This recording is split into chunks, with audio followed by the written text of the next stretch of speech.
Assalamualaikum. Good morning, everyone.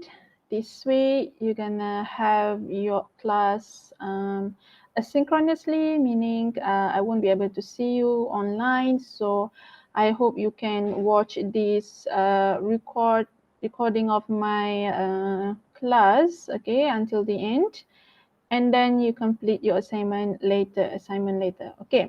So everyone, this week we are going to cover another type of essay, which is argumentative essay, and a little bit of a grammar review on modal verbs. Okay, so without further ado, let's continue.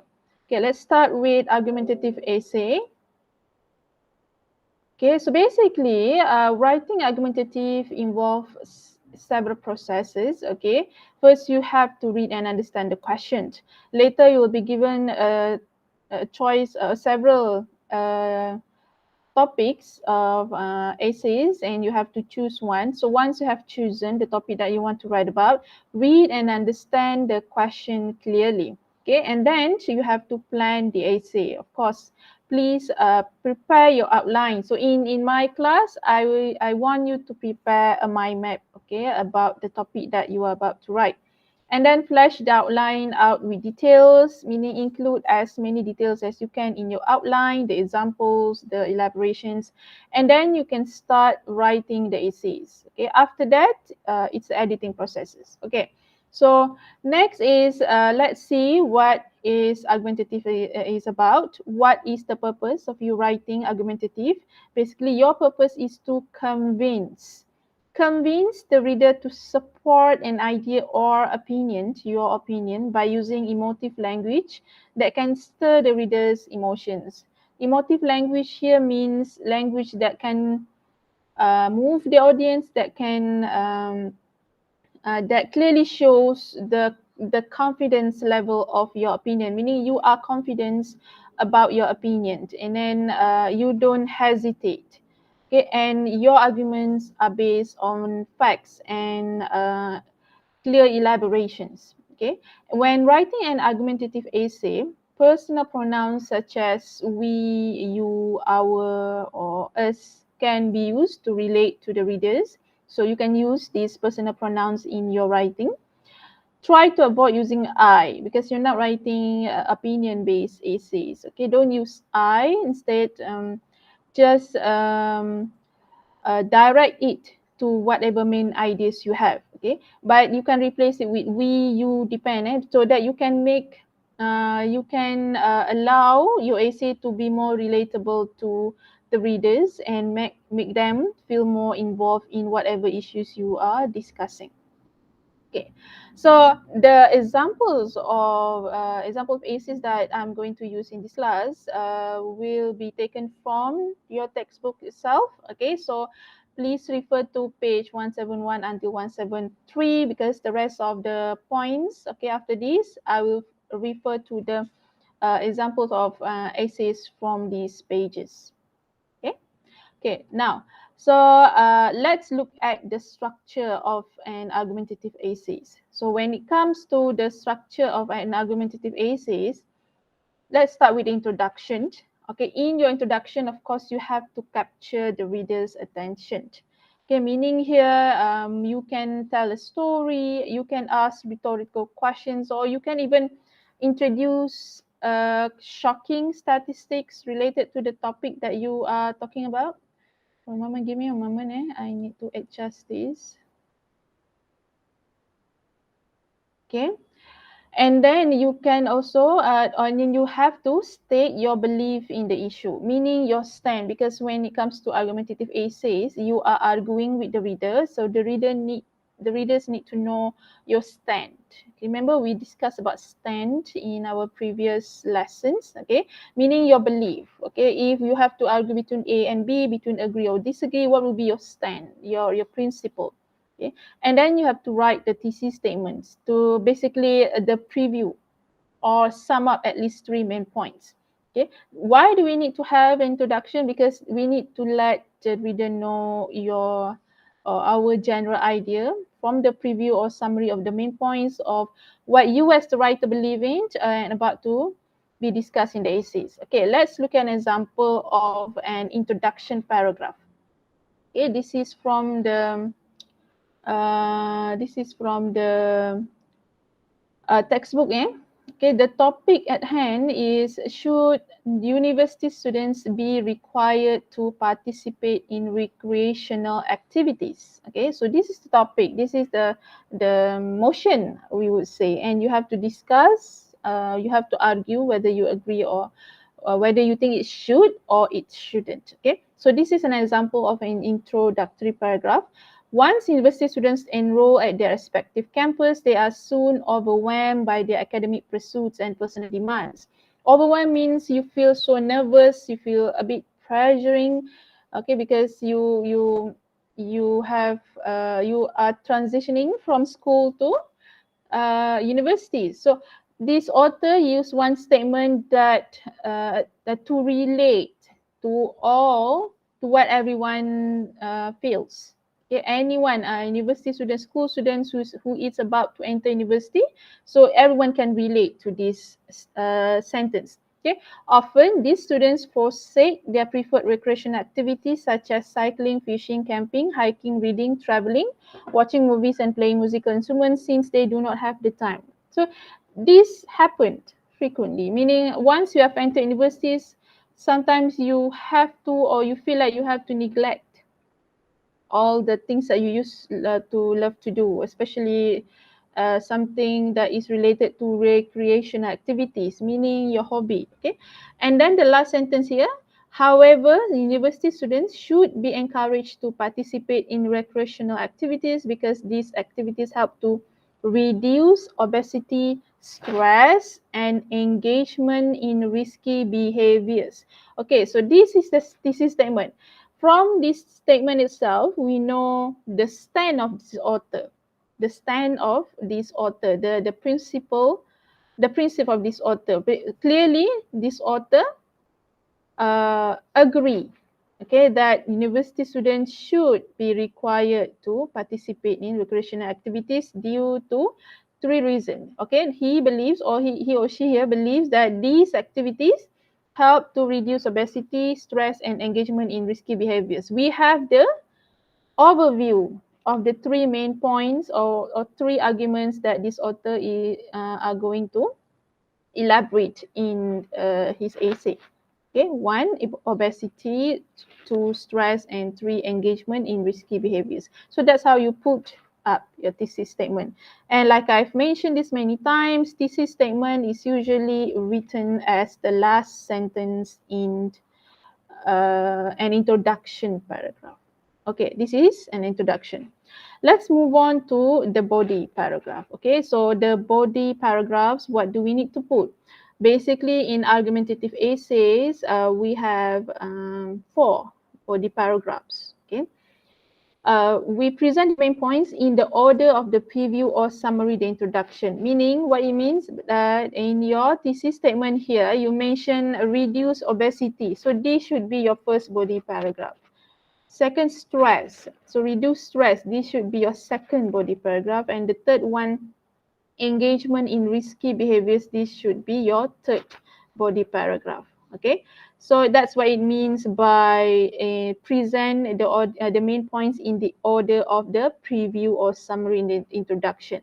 So you elaborate each main points by supporting it with evidence. Okay, it could be logical explanations, facts, statistics, testimonials, or examples. Okay, and for the last paragraph, meaning fourth paragraph, paragraph 4, still in the body paragraph, is what we call refutation. Okay, so for this one, you have to present a valid point of the opposing argument. Meaning, what do you think the other side think of the topic? Meaning, let's say you agree, you believe students should be involved in recreation activities. And what about the points if you disagree? You have to present, you have to write it down in this paragraph. And then after that, you refute. Refutation means rebut, you object, you attack, okay, the opposite view by showing your points are the valid ones. Okay, so all of these, you have to present at least 4 paragraphs in total that discuss the issue to increase your credibility as a writer. Okay, use persuasive words that can evoke emotions in the reader, and use linkers. Okay, this one is easy. Use linkers or transitional words to link one paragraph to another and to idea to another. Okay, what it means by persuasive words, try to avoid using maybe, somehow, in words that shows inconsistency, that shows that you are not sure. Okay, that shows that you are not sure. So in argumentative essays, you cannot be nice. You can say, I know, or you cannot really say that, oh, the other points is better, but okay. So uh, you cannot show that you are unsure of your own points. Okay, just go straight to the point of what you think your main points is. Okay, let's go one by one. Let's look at the body paragraphs from the same topic. Same topic from the book here. Let's look at the body paragraph 1. Okay, so body paragraph 1 refers to main point 1 about obesity. Let's look at how the author writes this paragraph. University students should participate in recreational activities because these activities can help to reduce obesity. Okay, the first sentence is as clear as crystal clear. Okay, meaning very straight to the point. You mention your stand, why you feel like university students should participate in recreational activities because help to reduce help to reduce obesity. That's the main point. And then the rest you include examples. What kind of recreational activities you mean that can reduce obesity? Okay, so the example would be swimming, playing futsal, walking, or completing a marathon requires the student to participate in physical exercise. So this is what you mean. Okay, and then the rest are elaborations on what would be the benefits of recreational activities. Why do you think these physical recreational activities can reduce obesity? Because it helps them staying fit, it regulates their weight, okay, and then as long as they do not eat more than the calories they burn. And then what do these activities do? They help to decrease their body fat and prevent obesity. And what would we get if we prevent obesity? What would we get? Okay, what would the student get if they can prevent obesity? They can also reduce their risk of having high blood pressure, diabetes, and heart diseases. Okay, all of the elaborations are centered around the main point of reducing obesity through recreational activities. Okay, you have the examples, and then you have more elaborations that are consistent. Okay, consistent here means you are talking about health clearly here, right? Obesity. So you use the correct examples. Physical activities related to examples will be swimming, playing futsal, and then some words will be like regulate their weight, meaning maintaining their weight. And then you use the word like calories they burnt, and then you use the word like decrease body fat. All of these words are clear and convincing to support your main point. Let's look at the next body paragraph. This time it's about the stress. How recreational activities can reduce stress, right? University students should be involved in recreational activities as these activities can help to reduce stress. Again, the format of the sentence is the same. The format of the structure of the first sentence is the same. Okay, university students should be involved in recreational activities as these activities can help to reduce stress. Okay, and then the students should choose recreation activities that interest them. Okay, just now you have to give examples on what kind of activities that can reduce obesity. Now you have to give examples on what you mean by it can reduce stress. So we won't feel stressed if we do something we like, right? So that's why it says here you should choose something that interests you. Okay, because participating in these activities will enable them to interact with other like-minded people, meaning people who have the similar way of thinking, similar interests like you. Okay, and then you can add relatable example. For example, here, online games enable the students to connect with people of similar interests. See, even this book encourage online games. Okay, you cannot really say nowadays online game is the to be blamed. Okay, we can no longer blame online games. Okay, we should blame ourselves for not using or utilizing the benefits of online games sebenarnya. If you play it right, you would get the benefit. Okay, and then connect people, similar interests, encourage their creativity and sharpen their strategic thinking skills. All these are the benefits of playing online games. And why suddenly we have online games is also under one of the example of recreation activities. Activities that you do besides studying. Okay, and the point here is it can reduce stress because you do something you like. Okay, the third body paragraph, the third main point, the third benefit will be, it says here, to reduce engagement in risky behaviors, meaning bad behaviors, what we call something that bring bad influence lah, risky. Okay, so same structure. University students should be encouraged to take part in recreation activities, as these activities can reduce engagement in risky behaviors. Engagement here means involvement, penglibatan, terlibat. If you are involved in recreation activities, you won't be involved in anything bad.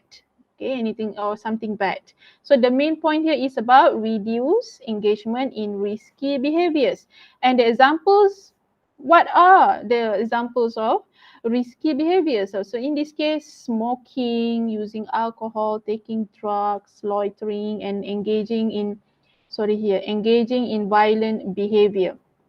Okay, and then the rest is the elaboration on why you think this, the elaborations on the benefits of being participants of recreation activities, meaning what good would you get if you participate in recreation activities? Okay, you will be more confident, you will have good self-esteem, you will create close friends, you will have a positive role models instead of be involving yourself with something risky and shady.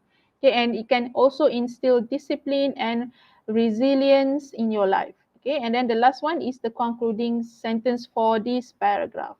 Okay, therefore, university students who take part in recreational activities are more likely not to be involved in risky behavior. Okay, so there are three body paragraph here that supports your stand, that supports your belief. Okay, so what about the fourth body paragraph? Remember, I mentioned refutation, because this is an argumentative essay. So you need to show that you are going back and forth, you are arguing, you counter-attacking the other points from the other side. So this is the paragraph, an example of refutation paragraph. So like I said, when you are writing a refutation paragraph, you have to start by presenting the points of the opposite side. What would people who disagree with the motion or with the topic would say? What would be their main opinion? So this is what they would say. Some people may say that participating in recreational activities hinder.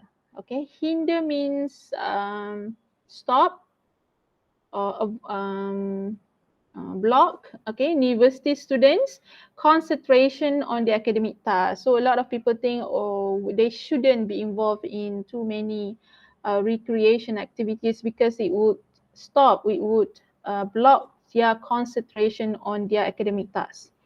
Okay, and then you elaborate some more. Okay, these people argue that the time spent bowling, exercising, bird watching, coffee tasting, or backpacking should be spent revising their studies or doing tests and assignments instead. That's what they think. Okay, that's what they would argue. They would say, no, we shouldn't, or students shouldn't be involved in recreation activities because they should instead focusing on their studies, reading, preparing for tests, instead of doing all these activities like bowling, coffee tasting, bird watching.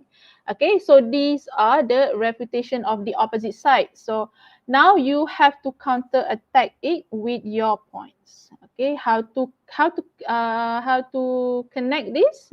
Use appropriate linkers or logical connectors. In this case, to show contrast, we use however. Okay, so this is the time you have to show that your points are better. So, however, studies show that recreational activities increase students' concentration skill.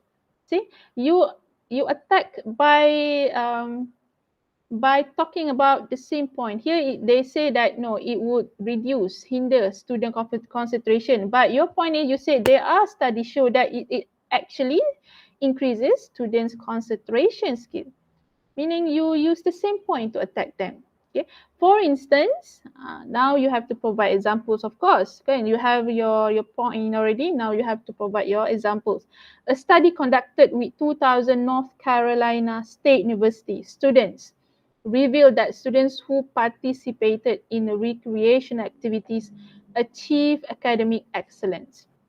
Therefore, the students perform better at academic tasks than those who did not engage in any recreational activities. Maksudnya yang masuk those who are more involved in recreation activities, co-curricular activities are actually better at focusing in their class compared to those who did not participate at all. Okay, so that's your refutation. Okay, so here, paragraph, and then let's move on to the last one. The last one is the conclusion, the last paragraph. Okay, in your conclusion, you have to restate your belief. Okay, repeat your belief. You summarize the main points, okay, and then you write a memorable ending. It could be anything. It could be any advice, quotes. If you have future forecast, meaning what you hope, what do you think will happen in the future, okay? And why do we need to conclude? Because we need to remind the reader again what will be the main points. And then, of course, we want them to read something and to end their reading with something memorable, something that they can bring or they can still think about even after they stop reading your essay. Okay, so the example of the paragraph of concluding paragraph is this one. In conclusion, university students can combat obesity. Combat here means what? Solve, fight, okay, obesity, stress, and risky behaviors by participating in recreational activities. So in this one sentence itself, satu ayat je, you have summarized the three main points by only including the three keywords. No need to repeat the whole sentences and all the related details. No need, because you are concluding already. Okay, just include the main points. And then you can also you can also add advice to parents and administrators. Depend on the topic. In this case, you want to this topic wants to urge to people, parents and university administrators should ensure that these students engage in at least one recreational activities. University students should not waste any more time by starting now. So the last sentence is also an urgency to university students. It's something very memorable, something very impactful and have emotion. So this is an example of concluding paragraph that you can do. As you can see, it's not that long. Tak perlu panjang-panjang in concluding sentence. Okay, go straight to the point. Okay. Okay. Now let's move on to the grammar review part. Okay, for this one, I chose to highlight one grammar component that I feel like is being repeated many times in the example of essays that I used just now. Okay, So it's called modal verb. Okay, but I'm not going to cover all examples, all components under modal verb, just the one that you can use in your academic essays, in your assignment, in either problem solution or in argumentative essay. Okay, so when it comes to modal verb, there are many functions. The function that I want to focus today is to express advice, meaning to mention, to give advice. Okay, by using these two term, okay, should and ought to. Okay, so this example will focus more on speaking. Okay, when you are giving your advice verbally to someone informally, okay, informally, secara informal, okay, for the word should and ought to, they both have the same meaning. They mean this is a good idea, this is a good advice. Meaning when you use this word, these words you want to say to the other person that I think this is a good advice. So that's why you use this should and ought to. Okay, the form is should plus simple form of a verb or ought to plus simple form of a verb. Let's see the example. My clothes are dirty. I should wash them, or I ought to wash them. Ought, I should wash them. No? Should plus simple form of a verb here maksudnya. It means that no ing, no s, no ed. The root form, kata dasar. Okay, or you can say I ought to wash them, meaning this is what you think the best advice, the best thing to do. I should wash them. Okay, the incorrect form would be I should to wash them. Teacher selalu nampak, I always see this kind of error. Student like to add to here, tak know kenapa, I don't know why. Maybe because they think like, oh, kena letak root word kat sini, so kena ada to. So that is incorrect. You just say I should wash them. No need I should to. Another incorrect form will be I ought washing them. Okay, this is also wrong. When you have the word ought, you have to follow by to. And after to, root word. Okay, I ought to wash them. Okay, I should wash them. I ought to wash them. Okay, for if you want to write a negative form, you just add not. Okay, a should not or become a shouldn't. Sorry, yang ini.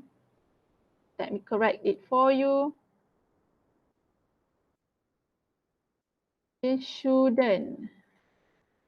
Okay. It's more common to say shouldn't. Okay, that's the abbreviation form. Okay, should not or shouldn't. Okay, ought to is usually not used in the negative. Meaning, if you want to use a negative form, no need to use ought to. Tak ada. Tak ada ought to not, ought not to. No, tak ada kat situ. Just should or shouldn't. Okay, you need to sleep. You should not stay up late, or you shouldn't stay up late. So this is like an advice lah. You shouldn't stay up late. Okay. And then we have the word maybe. The use of maybe with should and ought to soften the advice. Meaning the example here, let's compare. Here, I'm tired today. You should go home and take a nap, or you ought to go home and take a nap. No maybe. So in this example, speaker B is giving definite advice. Maksudnya, he's very clear, he's very strict that he believes, he's very confident that he believes going home for a nap is a good idea and is the solution to speaker A's problem. But in the next example here, I'm tired today. Maybe you should go home and take a nap, or maybe you ought to go home and take a nap. If you have the word maybe here, basically this means that speaker B is making a suggestion. I'm just giving you a suggestion. So his suggestion will be going home for a nap is one possible way to solve speaker A's problem. Meaning I'm just giving you a suggestion. Maybe you should go home and take a nap.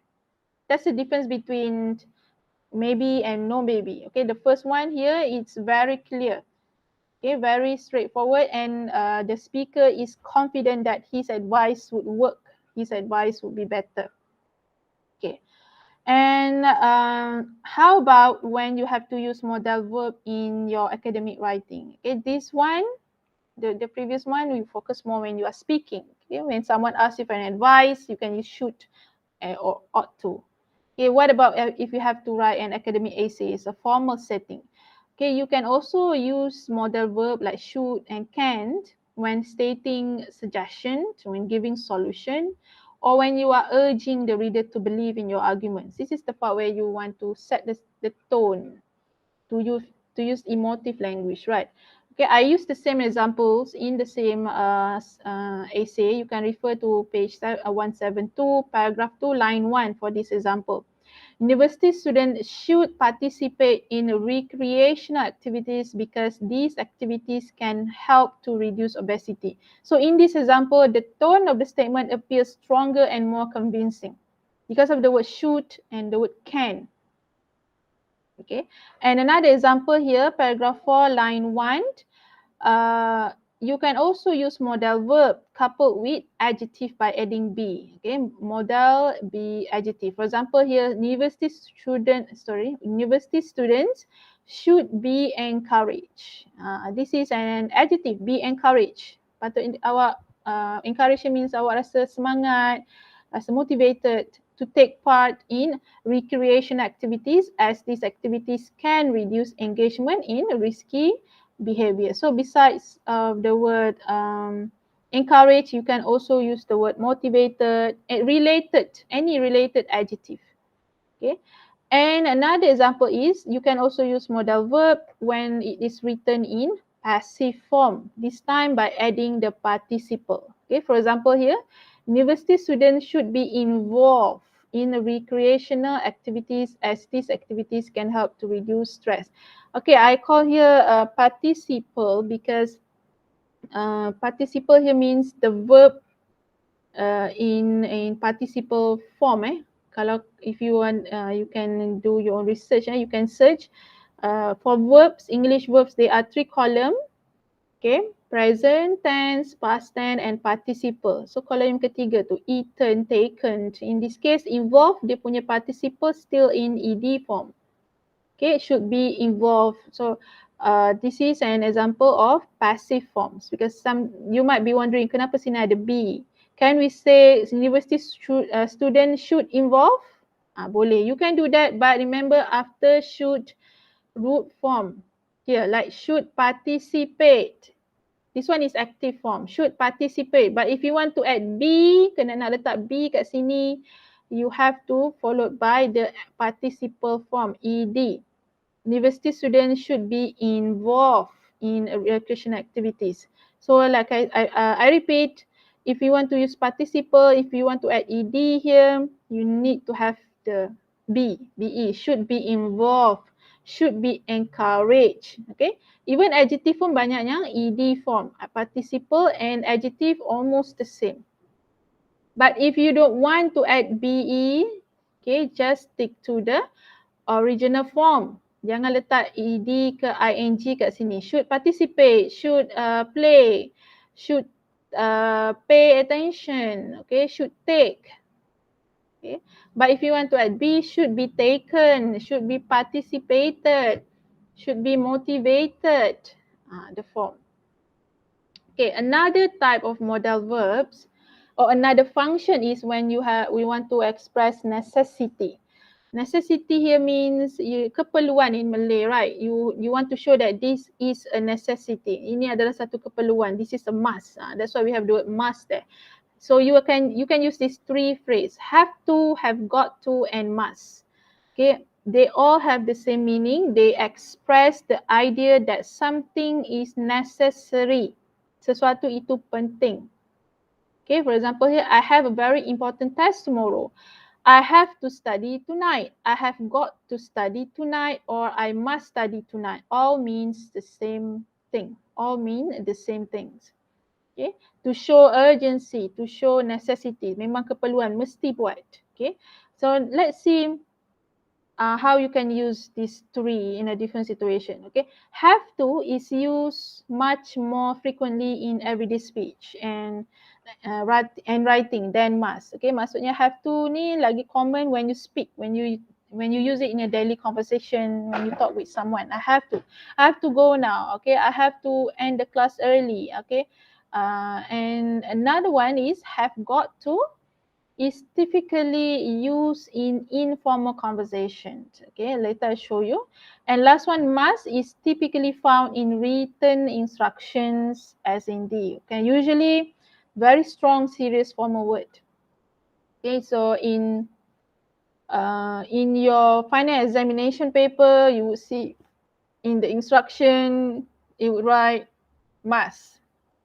You go to the train stations, you see written instructions, you must not stand near the railway, you must not stand too close to each other, must. So when you use must, it's usually in a written instruction, arahan yang jelas and you cannot really change it. Very strong, serious, formal instruction.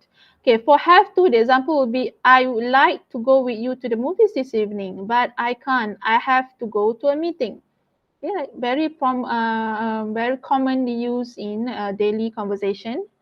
Okay, and same thing with have got to. By now, I have got to go. My wife's waiting for me. I'll call you later.